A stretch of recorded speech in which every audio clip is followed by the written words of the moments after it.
قسمت 4، 5 و 6 بامداد خمار رو هم دیدم. بگو خب حالا اومدم بریم توش ببینیم چه خبر. سلام و درود به همگی، خیلی خوش اومدیم به چنل خودتون. اومدم با قسمت 4، 5 و 6 سریال بامداد خمار. پس بدون حرف اضافه یه دونه لایک به ویدیو بزن، چون لایک تو تعیین کننده ادامه مسیر منه. حالا بریم برای ویدیو. یه چیز جالب و عجیب از پلتفرم فیلمنت بهتون بگم. میگن که از سریال یا فیلم ما بد نگو که برات کپی رایت نزنیم. خیلی جالبه. من بیام بشینم مثلا یه فیلم آشغال رو نگاه کنم و در موردش صحبت کنم، بگم به به عجب مثلا فیلمی بود، چرا که کپی رایت نخورم و کپی رایت بزن. من کلا دارم همیشه سعی میکنم که منصفانه بیام صحبت کنم. اگر یه فیلم یا سریالی نکته مثبت داره بگم، منفی داره بگم. هیچ وقت من سلیقه خودم رو دخیل نکردم برای این صحبت هایی که میکنم. و حالا بیام به خاطر 2 تا دونه کپی رایتی که شما میخوای بزنی من بیام بشینم خوب بگم از اون فیلم آشغال شما. الان 9 تا از ویدیوهای من رو فیلمنت بسته و رفتم نگاه کردم. کل 9 تا اینجوری بوده که من نقد داشتم به اون قسمت. مثلا قسمت قبلیش رو نبسته، بعدیش رو نبسته که حالا یه مقدار خوبیاش به هر حال بیشتر بوده گفتم، و اونی که بد بوده، اونی که من نقد داشتم بهش رو بسته. آفرین، خیلی زحمت کشیدی، بقیه رو ببن. براشون یه درآمدی شما نمیتونی این ویدیو داشته باشی درک. مثلا من نمیخوام این درآمد رو. مگه چقدر میخواد به من درآمد بده یه دونه فیلم چوسکی شما که مثلا بخوام هرس و جوش بخورم؟ من الان ناراحتیم فقط به خاطر اینه که وحشی فصل 2 با فیلمنته و الا اصلا کار نمیکردم دیگه رو این پلتفرم. که میشه آخه. باز دم شیدا گرم، من چیز کردم، صحبت کردم، گفتن آقا اوکی اینجوری از همون اول آب پاکی رو ریختن رو دست اون که نه چون کپی رایتش دستمانی ما نمیتونیم کاری کنیم. باز دمشون گرم، همون اول میگن، نه این که بگن نمیدونم تو بیا خوب بگو که من یه وقت کپی رایت برات نزنم. خیلی عجیبه دیگه. ببین خود فیلمنت همین فیلم و سریالای خارجی که میذاره رو داره میدزده.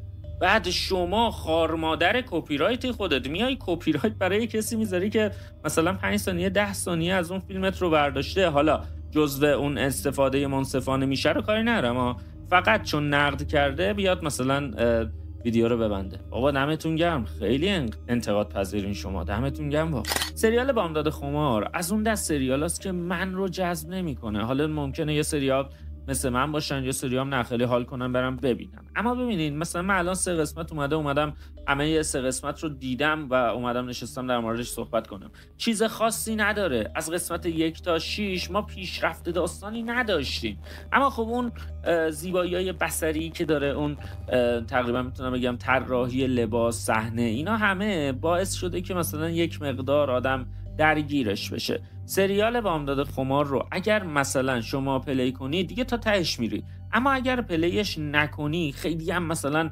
آدم راغب نیست که بره ببینتش، چون میگم قصه پیشرفتی نداره. الان من از اون اول تا 3 که اومدم صحبت کردم و الان از 3 تا 6 میخوام صحبت کنم، هیچ صحبت اضافه ای ما نداریم دیگه بیشتر از اینها. یه سری نماهای خوب داشتیم، مثلا اینجا رو ببینین وقتی محبوبه سر یک دوراهی گیر کرده که من مثلا عاشق رحیمم اما خب خانواده‌ام میخوان من رو به یک مرد زندار بدن و یه جورایی نمیتونه روی حرف باباش حرف بزنه، اینجوری شده که دوربین میاد یک کلوزآپ از خود محبوبه برامون میگیره و خیلی قشنگ این رو بهمون نشون میده. ببینین اینجا تصویر کاری میکنه که ما دیگه نیازی به دیالوگ اضافه، به داد بیداد یا حتی اکت خود بازیگر نداریم. همینجا دوربین با همین صحنه بهمون میگه آقا اینجوریه، گیر کرده. ببینین از این مدل نماها و قاب بندی های درست هم واقعا سریال زیاد داره. الان این یکی قاب رو هم ببینین، اینجا اومده قدرت شازده خانم رو بهمون نشون بده. به واسطه همین قابهای پنجره آدمها رو از شازده خانم جدا کرده و ما در مرکز تصویر فقط شازده خانم و اون نوش رو میبینیم و این قدرت رو کاملا توی تصویر داره نشون میده که این آدمه یک آدم ثروتمند قدرتمند. همه اینها با یک پلان خیلی کوتاه قشنگ بهمون توضیح داد. و این سریال تا الان که قسمت 6 رو دیدیم 2 تا قسمت خوب داشت، 5 و 6. از قسمت 1 تا 4 در موردش قبلا صحبت کردم، گفتم یه دوربین آشفته داشت که اومده بودن با استابلایزر یه مقدار اون لرزش رو کم کرده بودن، اما بازم اگه توجه می‌کردی اذیت کننده بود. حالا توی قسمت 5 و 6 دیدم توی کارگردانی و تصویربرداری واقعا لول اپ شد و حتی بازیگرها هم توی قسمت 5 و 6 انگار جا افتادن، خیلی بهتر بازی میکردن. اما یه مشکلی که من اصلا از همون اول با بامداد خمار داشتم این که ببین ما نریشن داریم، از زبون محبوبه داریم این چیزها رو میشنویم و میبینیم، این چیزی که من دیدم دیگه. حالا اگر اینطور نیست میتونین بیاین توی کامنت ها بنویسین. انگار خوشحال ترین آدمای روی زمین همه تو خونه ما جمع شده بودن. اما بحث من اینه که وقتی یه فیلم یا سریالی نریشن داره ما باید از زاویه دید اون آدمی که داره اینا رو تعریف میکنه ببینیم. اما اینطوره واقعا از زاویه دید اون داریم میبینیم؟ نه اصلا اینطور نیست. ما جاهایی رو داریم که اصلا محبوبه حضور نداره و اصلا حتی خبر نداره ولی داریم میبینیمشون. خب این رو من میتونم بهش بگم مشکل واقعا، چون میگم وقتی داره تعریف میکنه این آدم باید اونجا باشه. تا اینجا چیزی که من دیدم میشه باگ، چون نریشن داریم ولی خب محبوبه توی کادر حضور نداره، توی اون مکان حضور نداره ولی ما داریم اون مکان رو میبینیم. خب این از کجا فهمیدیم اون مکان هست؟ و ورود کاراکترها هم خوب بهمون نشون داد. وقتی که منصور ورود کرد به ما منصور رو نشون داد که آره این نمیدونم معماره و اومد سریع دفترش رو برداشت نقاشی کرد و آدم مثلا مهربونیه، میخواد به همه لطف کنه که رفت اونجا گفت من گاریمو میذارم مردم رو بذار رد شن. همه اینها اومد قشنگ توی 2-3 تا تقریبا جمله و حالا 2 تا پلان اومد بهمون نشون داد که منصور چه جور آدمیه. ورود یک شخصیت جدید رو خیلی قشنگ بهمون نشون داد. توی قسمت 6 میبینیم که شازده خانم ورود میکنه و اون دایه، کسی که اولش آدم فکر میکنه خب این کیه و اینا، با اون همه طلا و جواهر و اینجور چیزا میان میفهمیم مثلا دایه است. وقتی کل میکنه با همین مرجان گلچین، همین دایه محبوبه، میفهمیم که آره این دایه است. ببینین با همون تیکه پلان‌هایی که داره از آدم‌ها برامون میذاره یک معرفی خیلی قشنگی برامون ایجاد کرده و اینش خوبه. حالا یک موضوعی داره روایت میشه که این خیلی برام جالب بود. توی دوره قاجار اینجوری بود که خب زنها هیچ ارج و قربی نداشتن. زنها اینجوری بودن که مرد اگه میگفت بمیر این درجا میافتاد میمرد و حتی حق این که بخوان صداشون رو برای مردشون بالا ببرن هم نداشتن و این رو خیلی قشنگ داره بهمون نشون میده. وقتی که محبوبه عاشق یک نفر دیگه است حتی نمیتونه به باباش این موضوع رو بگه، حتی نمیتونه به خانواده‌اش بگه آقا من عاشق یه نفر دیگه ام. یا مثلا توی همین قسمت 6 یه جا شازده خانم برمیگرده به خانوما میگه که شما اولاد مذکور ندارین و خانوما اینجا ناراحت میشه و یه جورایی انگار مثلا خجالت میکشه از اینکه پسر نداره اما 3 تا دختر داره. شما اولاد ذکور ندارین خیر؟ ان به همین وقت عزیز خدا دومنتون رو به اولاد ذکور سبز کنه. و این رو خیلی قشنگ به تصویر کشیدن و خوبم هست واقعا.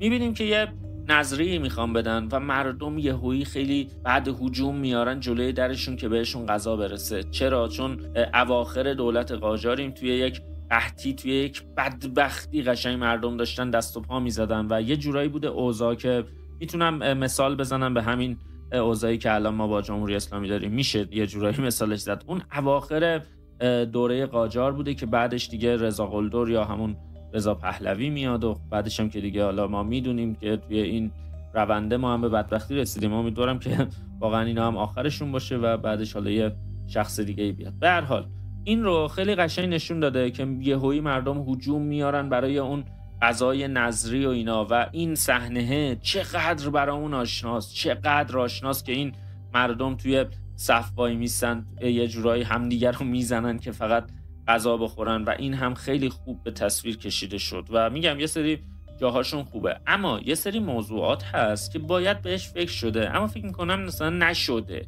این که توی بازار و توی خیابون چرا انقدر شلوغه؟ اصلا اونقدر جمعیت نداشته مملکت که این همه شلوغ باشه، مردم دارن به هم میخورن.